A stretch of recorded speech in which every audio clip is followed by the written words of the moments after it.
नेता प्रतिपक्ष तेजस्वी यादव इन दिनों आपराधिक घटनाओं को लेकर लगातार नीतीश सरकार को घेर रहे हैं। लगातार एक्स पर पोस्ट करके आपराधिक बुलेटिन जारी कर रहे हैं। वहीं इस पर केंद्रीय मंत्री सतीश चंद्र दुबे ने प्रतिक्रिया दी है। उन्होंने कहा कि अपराध पर जहां तक वो बोल रहे हैं तो 1990 से लेकर 2005 तक बिहार की जनता ने उनको टाइम दिया था और बस का बस किडनैप हो जाता था और प्लान वे में होता था। प्लान वे में माफियागिरी होती थी तो उस समय का अपने गिरेबान में झांक कर देखना चाहिए। तेजस्वी यादव सवाल खड़े कर रहे हैं और कह रहे हैं अपराध में नंबर 1, सब चीजों में नंबर 1 है, पर इनकम में, गरीबी में बिहार सबसे पीछे है।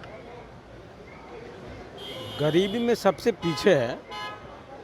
देखिए, अपराध पे जहाँ तक बोल रहे हैं तो 1990 से लेके 2005 तक बिहार की जनता ने उनको टाइम दिया था और बस का बस किडनैप हो जाता था और प्लान वे में होता था, प्लान वे में माफियागिरी होता था।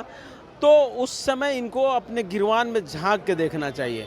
जिसका राष्ट्रीय अध्यक्ष, जिस दल का राष्ट्रीय अध्यक्ष हमेशा जेल और बेल के खेल करता हो, जो हमेशा अलकतरा घोटाला से लेके चारा घोटाला के मामले में जेल आता और जाता हो, वो उसको सवाल ही नहीं बनता है कि वो किसी पर क्वेश्चन मार्क कर सके। कोलकाता में ट्रेनी डॉक्टर के रेप और हत्या मामले में महिलाओं की सुरक्षा पर पश्चिम बंगाल की मुख्यमंत्री ममता बनर्जी केंद्र सरकार को लेटर लिख रही हैं। इस पर केंद्रीय मंत्री ने कहा कि लिखने से थोड़ा कुछ होता है, वो तो पब्लिक को दिखाने के लिए तमाशा कर रही हैं। रियलिटी ये है कि वहाँ जंगल राज कायम है, वहाँ बेलगाम अपराधी हैं, जो जिसको मन आता है वो करता है। आज वहाँ सीबीआई को जांच करना क्यों पड़ा? क्योंकि उस मामले में वहाँ पर्दा डालना चाहती थी। सर, ममता बनर्जी ने बंगाल में हो रहे मामलों को लेकर के और देश भर में महिलाओं की सुरक्षा को लेकर के लेटर लिखा है। अब देखिए, लिखने से कुछ थोड़े होता है, वो तो एक पब्लिक को दिखाने के लिए तमाशा है।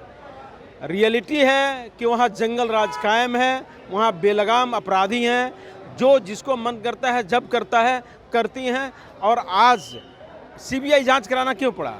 क्योंकि उस मामले में पर्दा डालना चाहते थे, इसलिए सीबीआई जांच हो रहा है वहाँ। सतीश चंद्र दुबे ने आगे कहा कि जिस पार्टी का राष्ट्रीय अध्यक्ष हमेशा जेल और बेल का खेल करता हो, चारा घोटाला के मामले में जो जेल आता और जाता हो, उसको सवाल ही नहीं बनता है कि वो किसी पर प्रश्न कर सके। वहीं श्याम रजक के आरजेडी छोड़ने पर उन्होंने कहा कि समय आने दीजिए, उनकी पार्टी में सिर्फ परिवारवाद रह जाएगा, बहन भाई माँ और बाप की पार्टी में रहेंगे। पंजाब केसरी टीवी के लिए पटना से संजीव कुमार की रिपोर्ट। हमसे जुड़े रहने के लिए हमारे YouTube चैनल को सब्सक्राइब करें और नई वीडियो की नोटिफिकेशन के लिए बेल आइकॉन को दबाएं।